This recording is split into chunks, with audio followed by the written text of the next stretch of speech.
So you may think, wow, what am I going to do here? It looks like I'm right at the edge of the precipice. I'm at a brick wall, and then, boom, new idea, solution. This is why we say to you, one of your favorite mantras, your favorite expressions is going to be, it'll all work out more than fine.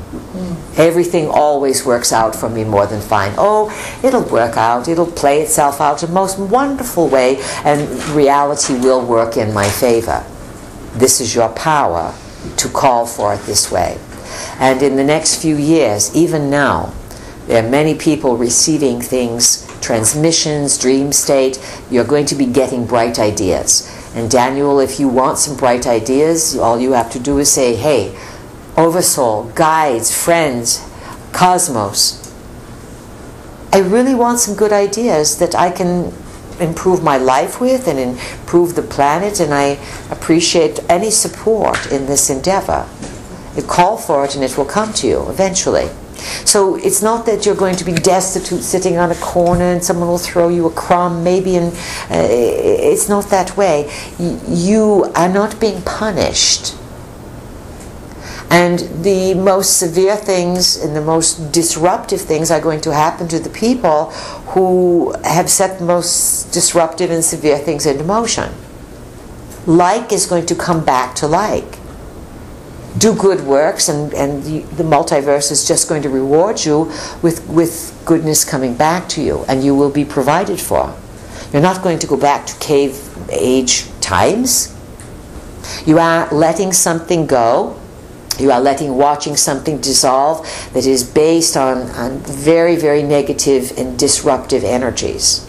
And something new will come in to fill that void and fill that space. Because all of you, if you can step out of your own way and stop doubting who you are, necessity is the mother of invention. When the time is there, it comes through. And this is why people know to pray. Prayer is not asking Jesus, Mary, Joseph, or Ganesh, or anyone else to please send some money or something your way. It is about, a prayer is talking to the multiverse and stating what you want. And you don't have to beg or make deals with the multiverse to get what you want. You don't have to bargain with God, so to speak. It will come to you. And so it would be a good idea for you, Daniel, in particular, to invest in some study. And if there's a particular area of something that excites you, that really sort of stirs you up, then start to study it. Perhaps meet someone who is an expert or knows something about it, and be willing to learn. All right? Are you talking about Professor Fekete? We are speaking about whatever you want to apply it to. Okay. But if you have excitement about something, and it really, you feel it inside, then pursue it. But don't get singularly minded. Do you know how to cook, Daniel? To a degree.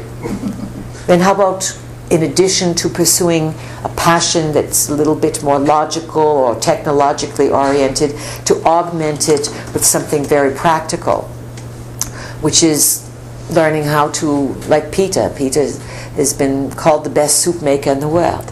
All right? Do you hear all the women go, ah?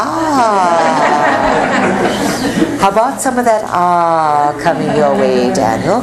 So you start to specialize. And you see, food is fun, it's easy, it's practical, it's an expression. And if any of you do not know how to cook, then you'd best put it on your list to start to get good, to make up a few tasty, delicious, healthy dishes.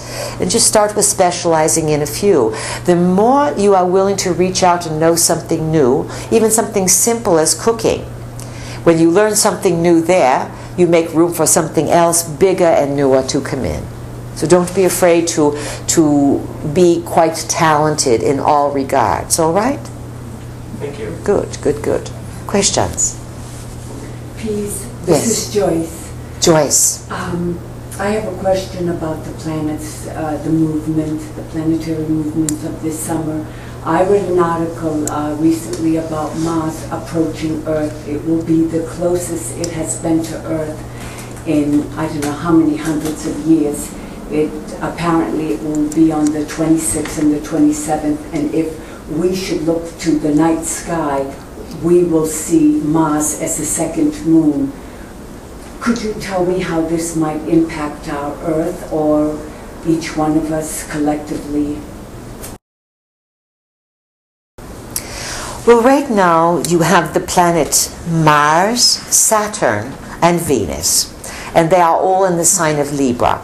Mars comes close to Earth at different times. The planets have different orbits. The orbits are not concentric circles that keep their space. Even Pluto at times comes inside the orbit of Neptune.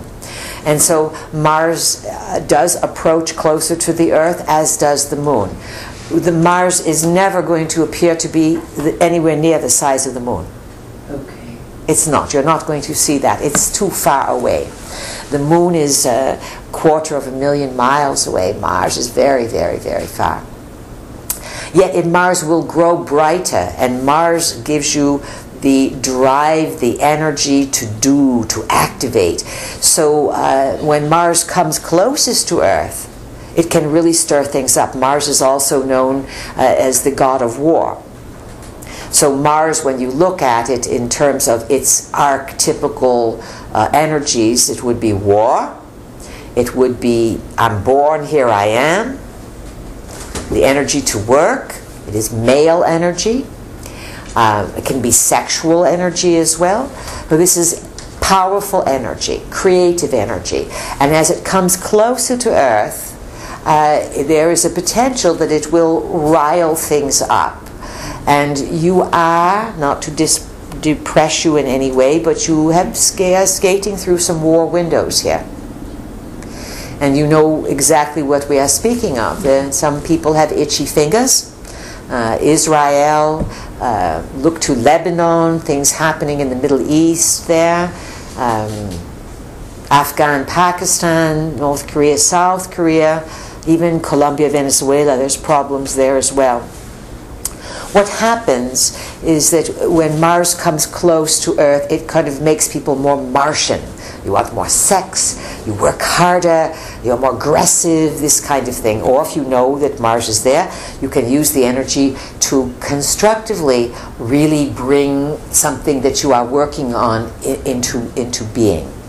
Now, the other thing to factor into these times of change is that you are now officially out of solar minimum, as the sun is doing its dance, and you are basically in the movement of climbing to solar max, and which will peak, and it could peak in 2012, 2013, and then you will have a decline years.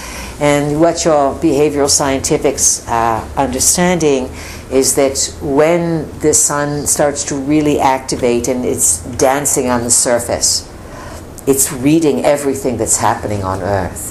And the people are responding, and it is transmitting more and more energy to the people. It affects all the atmospheric conditions around the Earth.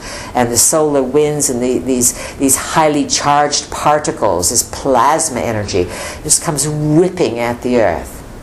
And this energy, it must be absorbed. It is vital energy. It is cosmic radiation to a large degree that mutates and changes humanity. The thing to be aware of is that on the approach to solar max, on the rise, and then on the decline, there's so much energy.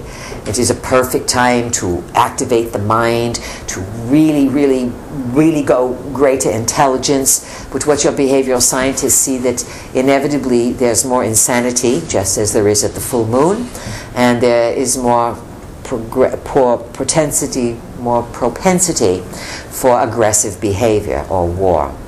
So in the next few years, especially with Mars and Libra, and with Saturn and squaring Pluto, this autumn is even now is a pretty ripe time for someone to become impatient, and for even one or two individuals to start a whole chain reaction of events. If and when something nuclear does occur, do not panic. All right? Thank No one else agreed, did they? Do not panic. Do not panic. That, yes, nuclear energy can be highly destructive.